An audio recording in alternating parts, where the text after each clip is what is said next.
साल था नवंबर 2, 1975। Ostia Italy के एक बीच पर किसी की डेड बॉडी मिलती है।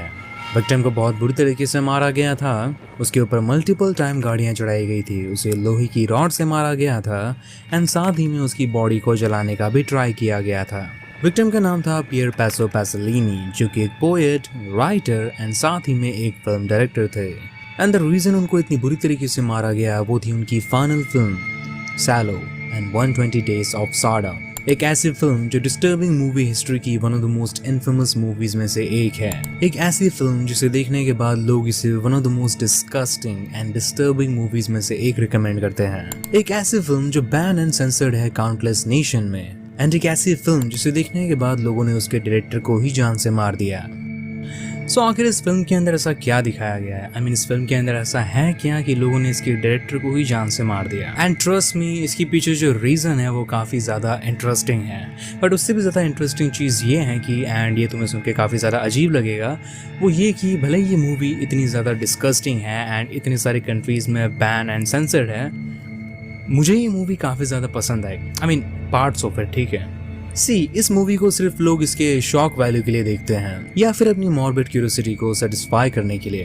बट इस फिल्म के अंदर जो डिस्टर्बिंग सीन दिखाए गए हैं उन सब का दरअसल एक एक्चुअल डीपर मीनिंग है जो काफी सारे लोग मिस कर देते हैं। बिकॉज अगेन लोग इसे सिर्फ शॉक वैल्यू के लिए देखते हैं और कुछ नहीं। एंड इसीलिए आज मैं ये वीडियो बना रहा हूँ जहाँ पर मैं तुम्हें इस फिल्म की स्टोरी सुनाऊंगा एंड तुम्हें बताऊंगा कि इस फिल्म के अंदर एक्चुअली होता क्या है, including all the messed up parts. And साथ ही मैं तुम्हें उन सारे मेस्ड अप पार्ट्स का एक्चुअल मीनिंग भी समझाऊंगा। एंड साथ ही में हम ये भी पता लगाएंगे कि आखिर पैसोलिनी को क्यों मारा गया था एंड मुझे इस मूवी के अंदर क्या चीजें पसंद आई। सो अगर तुम इंटरेस्टेड हो तो कमरे की लाइट्स ऑफ कर दो, हेडफोन्स लगा लो, एंड अगर तुम लोग खाने पीने की चीजें ऐड करना चाहते हो तो तुम लोग कर सकते हो। ऑल्दो मैं रिकमेंड नहीं करूंगा बिकॉज आज की वीडियो काफी ज्यादा ग्रोस एंड नास्टी होने वाली है। इतनी ज्यादा होने वाली है कि मैं तुम्हें रिकमेंड करता हूँ कि तुम लोग पूरी वीडियो को अपने ग्लासेस लगा के एंजॉय करो। बताना चाहूंगा कि आखिर ये फिल्म कहाँ से बनी है। ये पूरी की पूरी कहानी दरअसल एक बुक से इंस्पायर्ड है। बुक का नाम है 120 डेज ऑफ सॉडम, जिसे मार्किस डे सैड ने लिखा है। And if you don't know, Marxist day sad दरअसल वो इंसान है जिसके नाम से सैडिस्ट वर्ड इन्वेंट हुआ है। तुम अंदाज़ा लगा सकते हो कि जिस इंसान के नाम से सैडिस्ट वर्ड बना है वो इंसान कैसा होगा एंड उसकी लिखी हुई कहानियाँ कैसी होगी एंड उस कहानी से इंस्पायर्ड मूवी कैसी होगी। एंड एक और बोनस चीज़ ये कि मार्कस ने किताब तब कंप्लीट की थी जब वो जेल के अंदर सड़ रहा था। एंड अगर तुम्हें एक परफेक्ट एग्जांपल दूँ मार्कस के कैरेक्टर का तो अभी के टाइम पर एक वेब सीरीज है द बॉयज जो काफी ज्यादा फेमस है। तो उसी के सीजन 4 में एक एपिसोड है जहां पर वो एक टेक नाइट नाम के कैरेक्टर के घर के अंदर चोरी छुपे जाने का ट्राई करते हैं। एंड स्पॉयलर्स अलर्ट, जिसने भी एपिसोड देखा है उसे पता होगा कि टेक नाइट के पास दरअसल एक सीक्रेट रूम था जहां पर वो अपनी सो कॉल्ड फेवरेट चीज़ें करता था, ठीक है। एंड उस रूम के अंदर जाने का जो दरवाज़ा था वो दरअसल एक बुक से ओपन होता था। एंड अगर तुमने उस बुक के ऊपर गौर फरमाया होगा तो उसके ऊपर मार्कस डे सैड का नाम लिखा हुआ है। एंड ये इसलिए बिकॉज डायरेक्टर ये बताना चाहता है कि टेक नाइट का कैरेक्टर दरअसल मार्कस से इंस्पायर्ड है। अगर तुमने टेक नाइट की फेवरेट चीज़ें उसे करते हुए देखा है तो तुम अंदाज़ा लगा सकते हो कि मार्कस कैसा इंसान था। एंड आई थिंक मैं टॉपिक से बहुत ज़्यादा भटक रहा हूँ, तो back to the film. Movie start होती है जहाँ पर हमें बताया जाता है कि ये पूरी कहानी दरअसल वर्ल्ड वॉर 2 के टाइम की है जो कि इटली में होती है। जिसके बाद हम 4 मर्दों को देखते हैं जो साथ मिलकर एक कॉन्ट्रैक्ट साइन कर रहे होते हैं।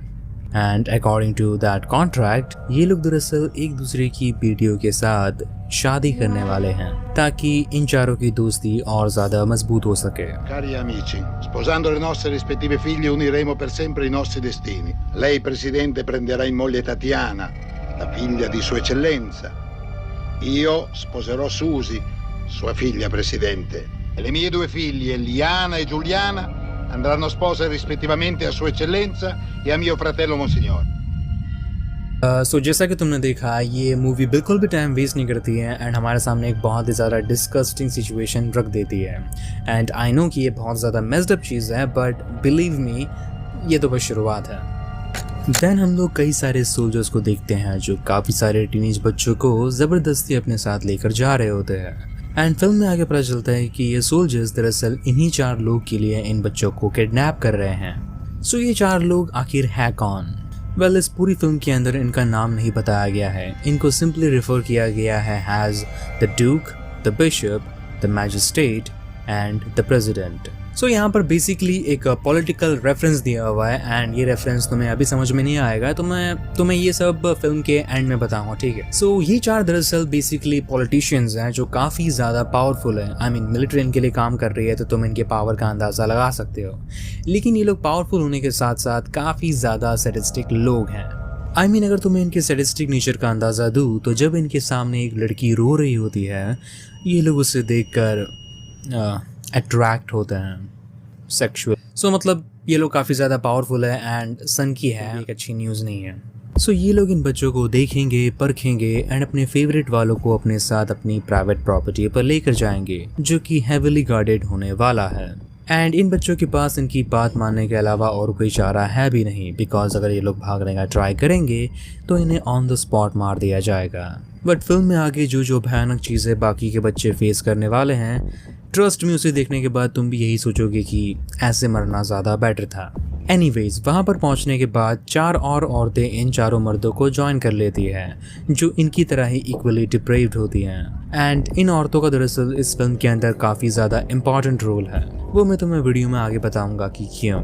एंड अब कमेंट्स के अंदर कोई भी फेमिनिस्ट आकर ये नहीं बोलेगी कि मर्द हमेशा ऐसे होते हैं, मर्द ऐसा करते हैं, ठीक है। होल्ड ऑन, हम सबको पता है कि फीमेल पेडोफाइल भी दुनिया में एग्जिस्ट करती है। सो आफ्टर दैट वो लोग इन बच्चों के सामने वहाँ के कुछ रूल्स रखते हैं जो इन बच्चों को यहाँ पर फॉलो करने पड़ेंगे। एंड वो रूल्स कुछ ऐसे होते हैं। पहला रूल ये होता है कि ये बच्चे इनके लिए किसी स्लेव की तरह है एंड इनका यहाँ पर सिर्फ एक ही पर्पस है, वो है लिबर्टीन्स को सेटिस्फाई करना। नेक्स्ट रूल ये होता है कि अगर कोई भी मर्द किसी लड़की के साथ प्राइवेट सेक्स करता हुआ पकड़ा गया तो उसका हाथ या पैर काट दिया जाएगा। थर्ड रूल ये होता है कि यहाँ पर अगर ये लोग जरा सी भी रिलीजियस एक्ट करेंगे या फिर भगवान को पूजेंगे तो इन्हें तुरंत ही मार दिया जाएगा। And last and final rule ये होता है कि रोज सुबह 6 बजे इन्हें मेन हॉल में आना पड़ेगा इन औरतों की स्टोरीज को सुनने के लिए। वेल, कैसी कहानी है तुम लोग सोच रहे होंगे। सो बेसिकली ये 4 औरतें दरअसल सो कॉल्ड रिटायर्ड प्रोस्टिट्यूट्स हैं, ठीक है, जो हर दिन यहाँ पर आकर अपनी एक सबसे मेस्ड अप कहानी या फिर एक्सपीरियंस इन सबको सुनाएगी जो इन्होंने अपने सो कॉल्ड करियर में फेस की है।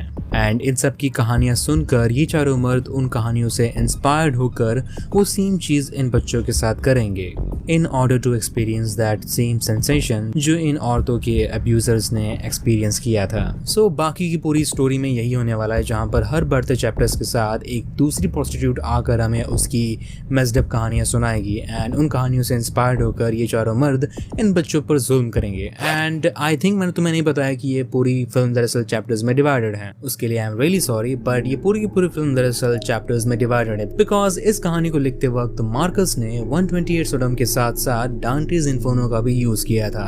एंड अगर तुम्हें नहीं पता तो डांटेज इन्फर्नो दरअसल एक ऐसी कहानी है जहाँ पर राइटर हेल के 9 लेयर्स से होकर गुजरता है, जहाँ पर वो हमें हेल के अंदर होने वाली चीजों के बारे में बताता है एंड ये भी बताता है कि कैसे हर बढ़ते लेवल्स के साथ हेल बद से बदतर होता रहता है। सो सेम उसी तरीके से पैसलिनी ने इस मूवी को डिजाइन किया है, जहाँ पर हर बढ़ते चैप्टर्स के साथ मूवी और ज्यादा वाहियात एंड डिस्टर्बिंग होती रहेगी, किसी आइसबर्ग की तरह। जहाँ पर फर्स्ट चैप्टर का नाम था एंटीफर्नो, मतलब हेल का एंटी चेंबर, जिसके बाद आता है circle of obsession, then circle of shit and finally circle of blood.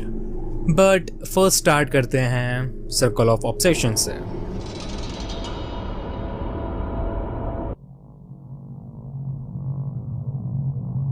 ये चैप्टर स्टार्ट होता है जहाँ पर हम देखते हैं उनमें से एक प्रोस्टिट्यूट को जिसका नाम यहाँ पर सिन्योरा बताया गया है, तो मैं भी उसे इस पूरी मूवी के अंदर सिन्योरा ही रेफर करूँगा। बट एनीवेज सीन बाद में चेंज होता है एंड हम लोग सबको हॉल के अंदर बैठा हुआ देखते हैं, जहाँ पर सिन्योरा आकर अपनी एक बहुत ही मेस्ड अप एक्सपीरियंस सबके साथ शेयर करती है, जहाँ पर वो बताती है कि कैसे एक आदमी ने उससे बीजे लिया था जब वो सिर्फ 9 साल की थी एंड उसको इस चीज़ में कितना ज़्यादा मज़ा आया था।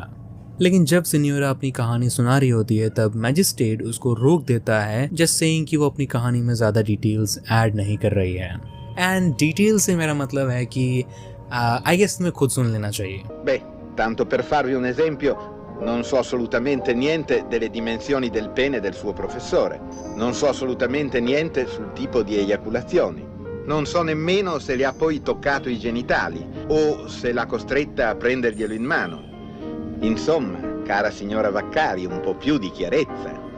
जिसके बाद सिन्योरा अपनी कहानी फुल डिटेल के साथ सुनाने लगती है, जिसे सुनकर एक लिबर्टीन इतना ज़्यादा एक्साइटेड हो जाता है कि वो एक लड़के से हैंड जॉब लेने लगता है। एंड ये देखकर सिन्योरा ये कहती है, Mio Dio, questo ragazzo non sa masturbare.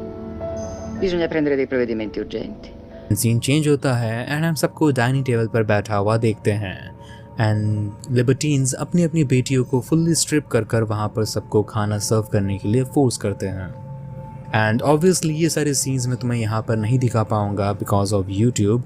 सो जब वो लड़कियाँ खाना सर्व कर रही होती है तो उनमें से एक गार्ड उस लड़की को जानबूझकर नीचे गिरा देता है एंड जब वो लड़की नीचे गिर जाती है तो वो गार्ड उसका वहीं पर करने लगता है, जिसे देखकर बाकी सब लोग वहाँ पर हंसते रहते हैं। एंड भूलो मत कि ये लड़की दरअसल लिबर्टीन में से किसी एक की लड़की है एंड जिसकी वो लड़की होती है यानी कि प्रेसिडेंट की, जब वो दिखता है कि उसकी बेटी का हो रहा है तो पता है वो क्या करता है, वो खुद का भी पैंट उतार कर अपनी बेटी की बाजू में बैठ जाता है, जस्ट लाइक कि अब मेरी बारी।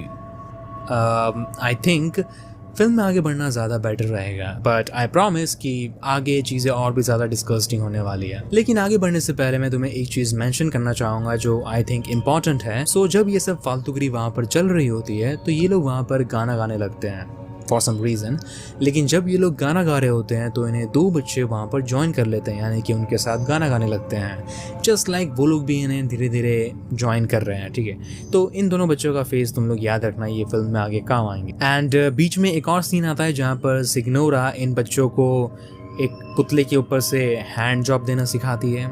आई मीन ऑब्वियसली मैं यहाँ पर तुम्हें दिखाऊंगा नहीं, बट मैंने सोचा क्यों ना